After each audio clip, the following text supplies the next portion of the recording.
তো মাস্টার লবিতে আমরা একটি ম্যাচ খেলছিলাম, সেখানে আমরা স্কোয়াড নিয়ে নেমে গিয়েছিলাম, কিন্তু আমি একটু আলাদা নেমেছিলাম রিভাইভের কাজের জন্য।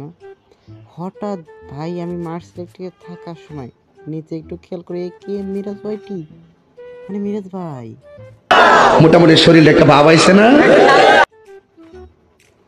তো এরপরে আমরা পচিনোকে চলে আসার পরে দেখো চান্দু এখানে একটা প্লেয়ারকে আমরা দেখতে পাই, কিন্তু পরে গিয়ে আর দেখা হয় না। এখানে আমার মেবি ছিল, এখানে একটা টিমমেটও ছিল আমার। তো যাই হোক, যেতে যেতে পথে হঠাৎ করে এনিমি আমাদের পাশে থাকে, সেটা বড় কথা নয়। বড় কথা হচ্ছে প্লেয়ার কিন্তু খুঁজে পাওয়া যাচ্ছে না, যে টিমমেট ফাইটিং শুরু।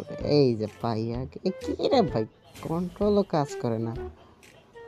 তো যাই হোক, এখানে একটু হিল করে নেওয়ার পরে জয় বাংলাদেশ হয়ে গেছে ওইদিকে আমাদের টিমমেটের। এর আগে অবশ্য একটা ভিভিএস প্লেয়ার পড়ছিল, তখন একদম নোবরা ছিলাম, মানে প্রথম প্রথম ফ্রি ফায়ার নামাইতে যা হয় আর কি।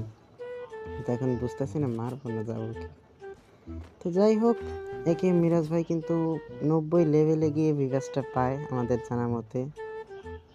আর আমরা দেখছিলাম, আর এখানেই তারা ছিল, এই যে দুটো প্লেয়ারকে দেখা যাচ্ছে এখানে। আমি আসতে অ্যান্ড একটা হকশট করে কনফার্ম করে উপু গেমিং ছিল এটা, লোড কর।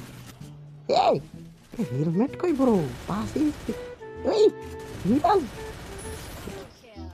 কনফার্ম করে দিলাম, কিন্তু ইমোট কেন দিলাম না।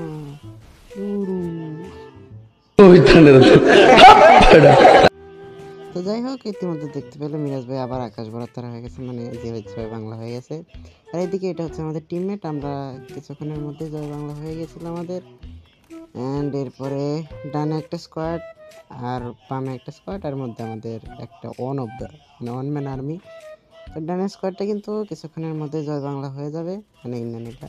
তো যাই হোক, কিল চুরির দক্ষতা এগিয়ে যাচ্ছেন আমাদের সেই টক্সিক রিয়াদ। অ্যান্ড কিল চুরি করা অ্যান্ড হয়ে গেছে কিল চুরি। অ্যান্ড এই যে একটা স্কোয়াড কিন্তু ইতিমধ্যে ফিনিশ হয়ে গেছে, আর একটা স্কোয়াড বাদ আছে মানে বামেই। যাই হোক, কিছুক্ষণের মধ্যে আমাদের ট্যাক্সি রিয়াদের হেলমেট খুলে ফেলবে। অ্যান্ড নাও এগিয়ে যাচ্ছেন জয় বাংলা।